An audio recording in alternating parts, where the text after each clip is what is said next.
Un pauvre père de 3 enfants a ramené son ex-belle-fille malade à la maison après l'avoir trouvée endormie dans la rue.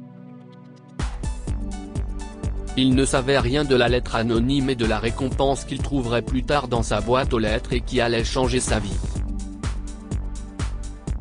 Après avoir fait 6 ans en couple avec Leslie, Reynolds a rompu de manière brutale. 2 ans après, il a épousé Evie, sa meilleure amie. Reynolds était comblé par sa nouvelle vie, et ils ont accueilli 3 beaux bébés dans leur famille. À ce moment-là, il avait oublié l'existence de son ex-partenaire, mais pour une raison inconnue, il n'avait toujours pas oublié Madison, la fille de 8 ans de Leslie, issue de son précédent mariage. Il l'appréciait beaucoup et entretenait un lien fort avec la fillette. Qu'est-ce ce qui ne va pas, chérie? Tu sembles perdu, Evie ramena Reynolds à la réalité, passant sa main dans ses cheveux. Est-ce que tout va bien? Oui, je vais bien. Je pensais juste à Madison. La fille de ton ex? Si est une enfant si gentille. J'espère qu'elle est heureuse ou qu'elle soit point haut, ne t'inquiète pas, chérie. Je suis sûr qu'elle va bien. Sa mère t'a quitté pour épouser un homme riche, n'est-ce pas? De sombres souvenirs de Leslie hantaient toujours Reynolds. Il ne pouvait pas oublier le fait que malgré son engagement total dans leur relation, elle l'avait quitté pour Bruce, un homme riche qu'elle connaissait. La réalité l'a frappé durement, mais il supposait que Madison allait bien. Au revoir, chérie. Reynolds a embrassé Evie avant de partir au travail ce jour-là. Il entra dans sa voiture d'occasion et prit la route. Le trafic ces jours-ci est surchargé, marmonna-t-il. Il attendait anxieusement que les feux passent au vert. Il regarda autour de lui et fut attiré par une petite fille endormie sur un banc au bord de la route. Il l'observa attentivement à travers les interstices entre les véhicules. Il ne crut pas ses yeux lorsqu'il reconnut l'enfant. « Madison ?» cria-t-il en s'arrêtant près d'elle. « Madison ? Réveille-toi !» La jeune fille remua et ouvrit les yeux. « Madison, chérie, qu'est-ce ce que tu fais ici? Où est ta mère ?» La jeune fille le reconnut rapidement et éclata en sanglots. « Reynolds. Je suis tellement contente que tu m'aies trouvé avant lui, » répondit-elle.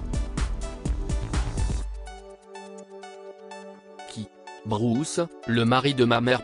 Et où est-elle justement? Ma mère est morte d'une crise cardiaque il y a 2 mois. » Quoi? Leslie est morte? Dit Reynolds. Et qu'est ce qui t'est arrivé? Pourquoi dors-tu ici? Viens avec moi. Je vais te ramener chez ton beau-père. Non, s'il te plaît. Je ne veux pas y aller, cria-t-elle. Je n'aime pas Bruce et si est réciproque. Il est impoli avec moi. Après la mort de maman, il ramenait souvent des femmes à la maison, et elles faisaient la fête toute la nuit, dansaient et riaient bruyamment. Je ne pouvais plus supporter, alors je me suis enfui de notre maison. Madison s'est mise à pleurer avant de s'évanouir. Madison, chérie, réveille-toi, cria Reynolds en lui touchant le visage. Mais elle ne s'est pas réveillée. Il l'emmena d'urgence à l'hôpital, où les médecins ont révélé que son cœur était endommagé, et qu'elle devait être opérée. Cela coûterait dans les $3000. Reynolds était choqué. Il avait déjà des difficultés à régler ses propres dettes, et il travaillait très dur pour avoir une promotion.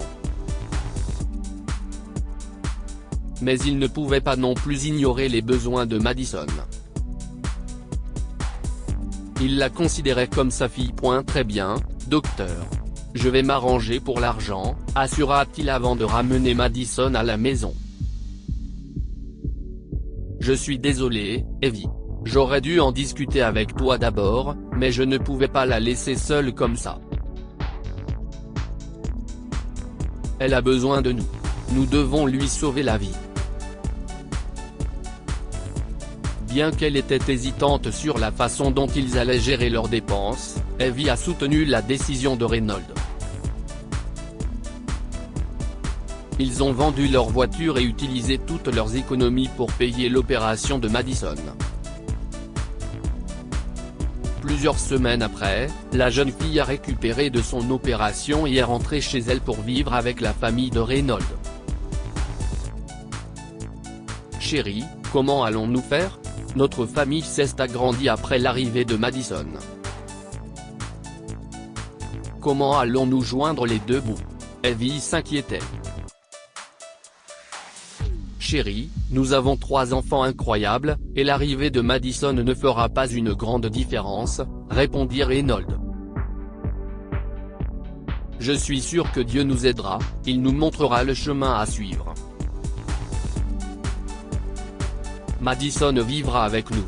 Je ne suis pas prêt à la renvoyer. Reynolds était confiant quand il a légalement adopté Madison, et ils ont vécu heureux. 2 ans plus tard, le jour du 10e anniversaire de la fillette, les prières de Reynolds ont été exaucées de la manière la plus surprenante lorsqu'il a trouvé une lettre étrange dans sa boîte aux lettres. Il déchira la lettre et constata qu'elle avait été envoyée par un certain Lewis, prétendant être le grand-père de Madison. Je suis heureux que ma petite fille, Madison, ait enfin trouvé un foyer aimant. Je vous remercie de l'avoir accueilli, monsieur Sandler. Et je suis désolé d'avoir tardé à la contacter. Cela m'a pris beaucoup de temps.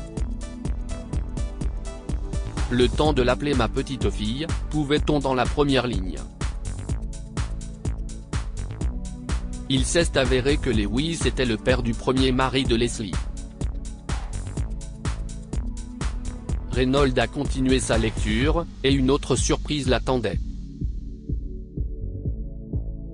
Je ne pouvais pas pardonner à mon fils de m'avoir désobéi et de s'être mis en couple avec sa petite amie, Leslie. Je l'ai effacé de ma vie. Au moment où j'étais prêt à lui pardonner, il était trop tard. Il est mort dans un accident. Je n'ai jamais voulu faire partie de la vie de ma petite fille, mais à présent que j'ai changé Davis, je suis trop vieux pour m'occuper d'elle tout seul. Voici donc un chèque. J'espère que cela pourra vous aider à assumer son éducation. Monsieur Sandler, merci beaucoup d'être là pour Madison. Merci de ne pas me chercher. Je désire rester anonyme. Bien à vous, Lewis. Reynolds sortit le chèque de l'enveloppe et fut étonné. Le montant était suffisant pour couvrir non seulement l'éducation de Madison, mais également celle de ses enfants. Il a partagé la bonne nouvelle avec sa famille, et bien qu'il ait voulu tendre la main à Lewis et le remercier, il a décidé de respecter sa volonté. À ce moment, Reynolds ne put s'empêcher de verser des larmes de joie. Il a vu ses enfants sauter de joie, assurés que leur avenir était cimenté sur la base de l'amour, de la compassion et des bénédictions de Lewis. Que pouvons-nous apprendre de cette histoire ? Croyez en vous et ayez foi dans les miracles lorsque des défis se présentent à vous. Malgré ses difficultés, Reynolds a payé l'opération de Madison et l'a adoptée. Il était sûr que Dieu l'aiderait un jour, et ses prières ont été exaucées. Lorsque vous aidez quelqu'un sans arrière-pensée, vous serez récompensé au décuple. Reynolds a vendu sa voiture et vidé son compte bancaire pour payer l'opération de Madison. Sa compassion lui a finalement valu $45000. Veuillez partager cette histoire inspirante avec vos proches. Abonnez-vous à Mon Mama sur Google News.